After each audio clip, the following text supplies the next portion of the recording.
Hello दोस्तों, welcome back to my channel Sonia talks. आज की कहानी है ईमानदारी का फल।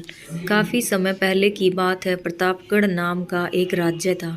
वहाँ का राजा बहुत अच्छा था, मगर राजा को एक सुख नहीं था कि उसके कोई भी संतान नहीं थी और वो चाहता था कि अब वह राज्य के अंदर किसी योग्य बच्चे को गोद ले ले ताकि वो उसका उत्तराधिकारी बन सके और आगे की बागडोर को सुचारू रूप से चला सके। इसी को देखते हुए राजा ने राज्य में घोषणा करवा दी कि सभी बच्चे राजमहल में एकत्रित हो जाएं। ऐसा ही हुआ। राजा ने सभी बच्चों को पौधे लगाने के लिए भिन्न भिन्न प्रकार के बीज दिए और कहा कि अब हम 6 महीने बाद मिलेंगे और देखेंगे कि किसका पौधा सबसे अच्छा होगा। महीना बीत जाने के बाद भी एक बच्चा ऐसा था जिसके गमले में वो बीज अभी तक नहीं फूटा था, लेकिन वह रोज उसकी देखभाल करता था और रोज पौधे को पानी देता था। देखते ही देखते 3 महीने बीत गए। बच्चा अब परेशान हो गया था। तभी उसकी माँ ने कहा कि बेटा धैर्य रखो, कुछ बीजों को फलने में ज़्यादा वक्त लगता है। और वो पौधे को सींचता रहा। 6 महीने हो गए। राजा के पास जाने का समय आ चुका था, लेकिन वह डरा हुआ था कि सभी बच्चों के गमले में तो पौधे होंगे और उसका गमला खाली होगा। लेकिन वह बच्चा ईमानदार था और सारे बच्चे राजमहल में आ चुके थे।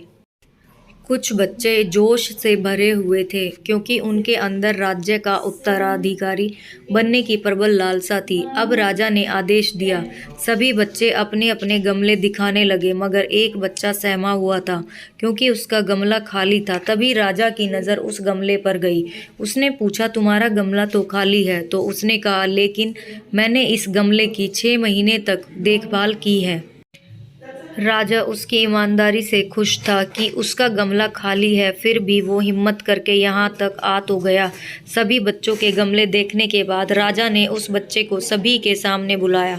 बच्चा सहम गया और राजा ने वो गमला सभी को दिखाया तो सभी बच्चे जोर जोर से हंसने लगे। राजा ने कहा, सभी शांत हो जाइए।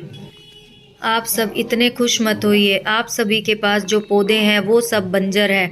आप चाहे कितनी भी मेहनत कर लें, उनसे कुछ नहीं निकलेगा। लेकिन असली बीज यही था। राजा उसकी ईमानदारी से बेहद खुश हुआ और उस बच्चे को राज्य का उत्तराधिकारी बना दिया गया। लेकिन हमें इस कहानी से क्या सीखने को मिला?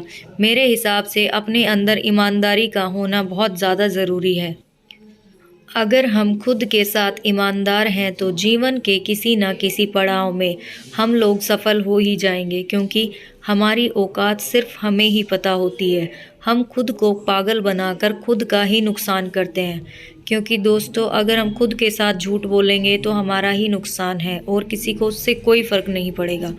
तो कहानी आपको ईमानदारी का फल कैसी लगी फ्रेंड्स, कमेंट में ज़रूर बताइएगा। अगर आप चैनल पर नए हैं, पहली बार आए हैं, तो चैनल को सब्सक्राइब ज़रूर कर लें और बेल बटन को प्रेस करना ना भूलें, क्योंकि बेल बटन के प्रेस करने से ही मेरी आने वाली सभी वीडियोज़ का अपडेट आपको टाइम टू टाइम मिलता रहेगा। Thank you.